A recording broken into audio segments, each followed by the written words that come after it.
Hello everyone. Today we will learn the topic work.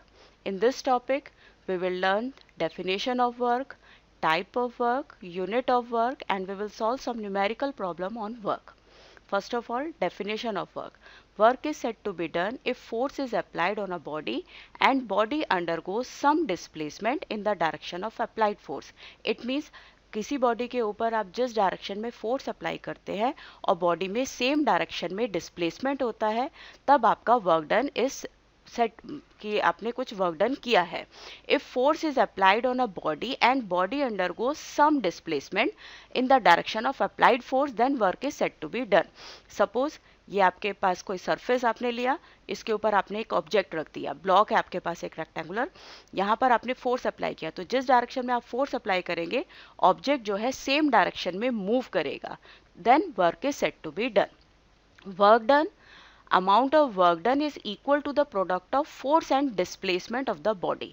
अगर किसी body का कितना वर्क डन उस पर हुआ है आपको, या कितना वर्क डन उस बॉडी ने किया है, ये फाइंड करना है, तो you will take the product of force and displacement. उस फोर्स की वजह से बॉडी में जितना डिस्प्लेसमेंट हुआ है उसको आप क्या बोलेंगे, दोनों के प्रोडक्ट को आप क्या बोलेंगे, वर्क डन.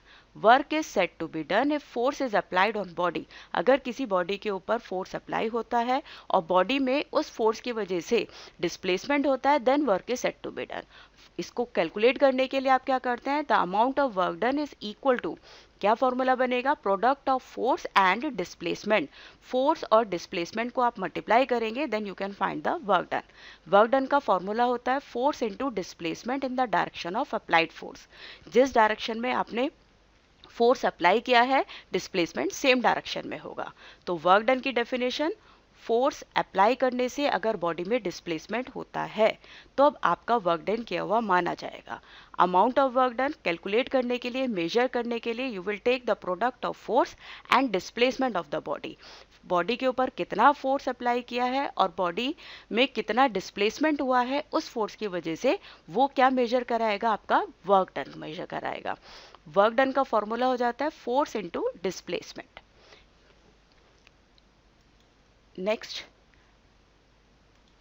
टॉपिक है हमारा types of work done. Types of work done, आपके वर्क डन 3 टाइप का होता है, positive work done, negative work done and zero work done. Positive work done, negative work done and zero work done. तो positive work done आपका क्या हो जाएगा, अगर फोर्स और डिस्प्लेसमेंट, वर्क डन किस पर डिपेंड कर रहा है, फोर्स पर एंड डिस्प्लेसमेंट, दोनों चीज़ों पर. अगर आपने किसी बॉडी के ऊपर फोर्स अप्लाई किया है और उस बॉडी में डिस्प्लेसमेंट होगा, तब वर्क डन आप काउंट करेंगे. अगर डिस्प्लेसमेंट नहीं होगा तो वर्क डन जीरो हो जाएगा. अगर वर्क डन के लिए एसेंशियल कंडीशन क्या होगी, बॉडी के ऊपर फोर्स अप्लाई होना चाहिए, सेकंड उस बॉडी में उस फोर्स की वजह से डिस्प्लेसमेंट होना चाहिए. तो वर्क डन की 2 essential condition, force should be applied on a body and there should be some displacement in the body. तो टाइप्स ऑफ वर्क डन, आपका first type of work done आता है positive work done. Positive work done, positive work done तब होता है जब force and displacement both are in same direction. जब force और डिस्प्लेसमेंट दोनों की डायरेक्शन सेम होगी. इसका मतलब क्या हुआ, जैसे रिक्शा पुलर होता है, जिस डायरेक्शन में वो रिक्शा को पुल करते हैं, रिक्शा सेम डायरेक्शन मूव करती है, तो उस समय अप्लाइड फोर्स और डिस्प्लेसमेंट दोनों की डायरेक्शन क्या हो जाती है, सेम हो जाती है. अगर फोर्स अप्लाई करने से बॉडी उसी डायरेक्शन में मूव कर रही है जिस डायरेक्शन में आपने फोर्स अप्लाई किया है, तो वर्क डन आपका क्या हो जाएगा, पॉजिटिव. दूसरा होता है आपका negative work done.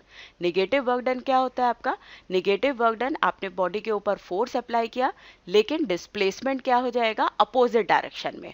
Force and displacement are in opposite direction, तब आपका वर्क डन कैसा हो जाएगा, निगेटिव वर्क डन. जैसे फ्रिक्शनल फोर्स है, फ्रिक्शनल फोर्स क्या ऐड करता है, ये सरफेस है आपकी, ब्लॉक आपने रखा, फोर्स अप्लाई किया, फ्रिक्शनल फोर्स कैसे ऐड करता है, बैकवर्ड डायरेक्शन में. तो फ्रिक्शनल फोर्स हमेशा क्या शो करेगा, निगेटिव वर्क डन शो करता है. नेक्स्ट आपका आता है जीरो वर्क डन.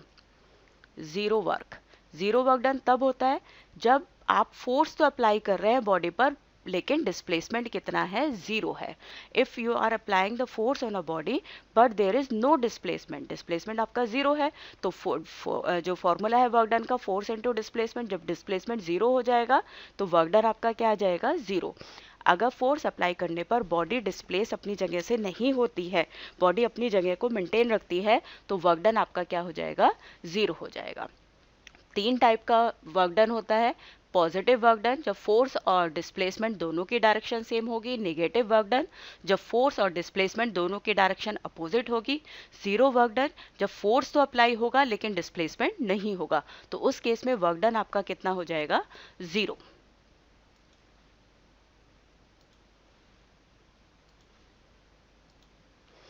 एक बार देखिए definition. Positive work done. If displacement is in direction of applied force, then work done is positive. अगर displacement और force दोनों की direction same होती है, if displacement and direction have the same direction, if displacement is in the direction of applied force, force और displacement दोनों की direction same होगी, तो आपका positive work done होगा।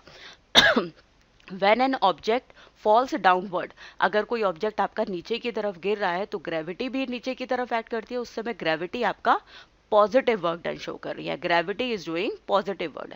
स्ट्रेचिंग ऑफ स्प्रिंग, आपके पास कोई स्प्रिंग है, उसको आप स्ट्रेच कर रहे हैं, तो जिस डायरेक्शन में आप उसको स्ट्रेच कर रहे हैं तो स्प्रिंग उसी डायरेक्शन में आपका फैल जाएगा, तो वो आपका स्ट्रेचिंग उसी डायरेक्शन में होगी। तो स्ट्रेचिंग ऑफ स्प्रिंग या moving of wagon in a direction of engine, जिस डायरेक्शन में इंजन मूव करता है सेम डायरेक्शन में ट्रेन के वैगन मूव करेंगे, ये भी पॉजिटिव वर्क डन का एग्जाम्पल है। पुशिंग और पुलिंग ऑफ डोर, आप डोर को पुश करते हैं, जिस डायरेक्शन में उसको पुश करेंगे या पुल करते हैं अपनी तरफ खींचेंगे, तो आपका वर्क डन भी सेम डायरेक्शन में ही होगा। जिस डायरेक्शन में आप डोर के ऊपर फोर्स अप्लाई करेंगे, डोर उसी डायरेक्शन में मूव करेगा। This is all these are the examples of positive work done.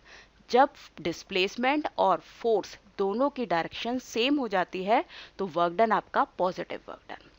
Negative work done क्या होता है, जब डिस्प्लेसमेंट और अप्लाइड फोर्स की डायरेक्शन क्या होगी, opposite. If displacement is in opposite direction of applied force, then work done is negative. When an object move, example इसका मैं बता रही हूँ, when an object moves upward, अगर कोई ऑब्जेक्ट कैसे मूव कर रहा है, अपवर्ड, ग्रेविटी कैसे एक्ट कर रही है, डाउनवर्ड, तो इस केस में ग्रेविटी क्या कर रही है, negative work done. Force of friction, मैंने एग्जाम्पल दिया था, सरफेस के ऊपर आपने कोई ब्लॉक रखा, एक्सटर्नल फोर्स अप्लाई कर रहे हैं, तो फ्रिक्शन कैसे एक्ट कर रहा है, बैकवर्ड डायरेक्शन में। फ्रिक्शन हमेशा ही मोशन को अपोज करता है, तो फ्रिक्शन हमेशा निगेटिव वर्क डन होता है। फिर आपका आता है zero work done. Zero work done when force is applied on a body but there is no displacement. आपने बॉडी के ऊपर फोर्स तो अप्लाई किया लेकिन बॉडी में कोई डिस्प्लेसमेंट नहीं हुआ, डिस्प्लेसमेंट जीरो हो जाएगा। तो फॉर्मूला आपका फोर्स इनटू डिस्प्लेसमेंट, डिस्प्लेसमेंट की वैल्यू जब आप जीरो पुट करोगे तो वर्क डन आपका कितना हो जाएगा, जीरो। तो उस केस में आपका वर्क डन जीरो हो जाता है जब कोई डिस्प्लेसमेंट नहीं है। इसका example, when force is applied downward on the object placed on table. आपने टेबल के ऊपर कोई बुक रख दी है या कोई भी अपना मोबाइल रख दिया है, उसके ऊपर आप डाउनवर्ड डायरेक्शन में फोर्स अप्लाई करेंगे, अगर बुक या फिर आपने जो भी ऑब्जेक्ट रखा है वो नीचे की तरफ मूव नहीं कर रहा है, कोई डिस्प्लेसमेंट नहीं है, तो वर्क डन आपका क्या हो जाएगा, zero. Second example, if a man is pushing a wall, work done is zero. अगर आप दीवार को धक्का देंगे दीवार नहीं हिलेगी, तो वर्क डन कितना है, जीरो।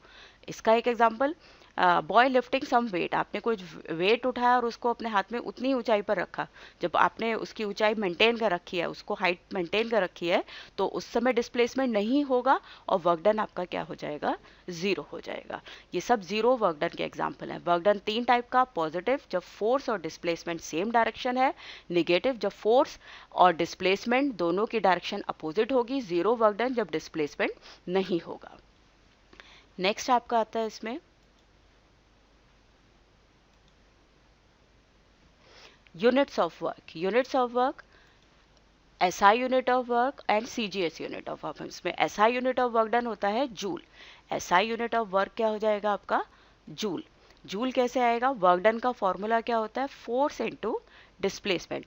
जब आप किसी बॉडी के ऊपर 1 न्यूटन फोर्स अप्लाई करते हो और उस बॉडी में 1 मीटर का डिस्प्लेसमेंट होता है, then work is said to be 1 newton into metre या फिर 1 जूल। 1 जूल को आप कैसे डिफाइन करेंगे, अगर किसी बॉडी के ऊपर आप 1 न्यूटन का फोर्स अप्लाई करते हैं और बॉडी में 1 मीटर का डिस्प्लेसमेंट होता है, तो उस समय आपका जो वर्क डन है वो क्या हो जाएगा, 1 joule. 1 newton into metre is equal to 1 joule. SI unit of work done होता है जूल। इसी तरह से CGS unit of work is erg. Erg में क्या हो जाएगा, जब आप 1 डाइन का फोर्स अप्लाई करते हैं और बॉडी में डिस्प्लेसमेंट होता है 1 centimetre, in that case work done will be 1 dyne into centimetre, और 1 dyne into centimetre is equal to 1 erg. SI unit of work done is joule and CGS unit of work done is arc. Large unit of work are kilojoule. 1 kilojoule is equal to 1000 joule. इसको आप 10 to the power 3 joule भी लिख सकते हैं. 1 megajoule is equal to 10 to the power 6 joule. Next आपका आता है इसमें numericals. we will solve some numerical problems. Okay. Question आपको एक given है. Suppose if a force of 2 Newton acts on a body and body is displaced by a distance of 3 meter, calculate the work done by a body.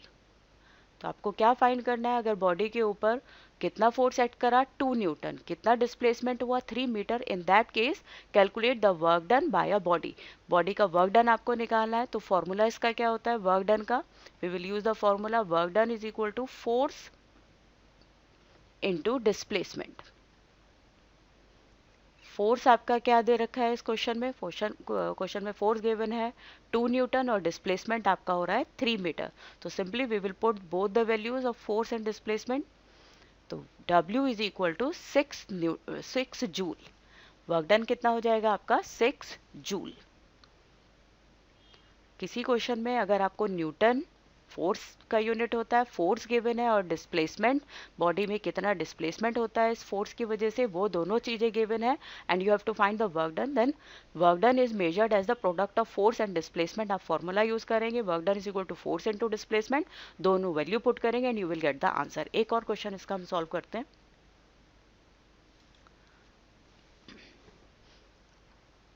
If 10 Newton of force, if force of 10 Newton, ऐसे लिखते हैं इसको, if a force of 10 Newton is applied on a body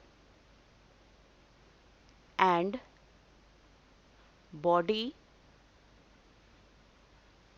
travels distance या फिर displacement कुछ भी लिख सकते हैं आप, distance of 30 metre, find the work done by a body. In this case you have to find the work done by a body. Force आपको कितना गिवन है 10 न्यूटन और डिस्प्लेसमेंट आपका कितना गिवन है 30 मीटर. तो again we will use the formula of work done. Formula of work done आपका क्या होता है, work done is equal to force into displacement. Work done is equal to force into displacement. Force आपको कितना given है 10 Newton और displacement आपका कितना है 30 मीटर. तो वर्क डन आपका कितना हो जाएगा 300 जूल. यहाँ पर क्वेश्चन में travel a distance of 30 metre in direction of applied force लिख लीजिए. डायरेक्शन ऑफ अप्लाइड फोर्स होगा क्योंकि आपने यहाँ पर डिस्टेंस यूज किया है, डिस्टेंस वर्ड यूज कर रहे हैं तो डायरेक्शन आपको देनी पड़ेगी, तभी आप उसको डिस्प्लेसमेंट के टर्म में लिख पाएंगे. तो work done is equal to 300 joule. अगर फोर्स आपका 10 न्यूटन का है, बॉडी ट्रेवल कर रही है 30 मीटर उसी डायरेक्शन में जिस डायरेक्शन में आपने फोर्स अप्लाई किया है, तो वर्क डन कितना हो जाएगा 300 जूल. एक और क्वेश्चन मैं आपको करके सॉल्व करके दिखाती हूँ इसका, जिसमें आपको एंगल गिवन होगा. नेक्स्ट क्वेश्चन है आपका, a force of 10 Newton displaces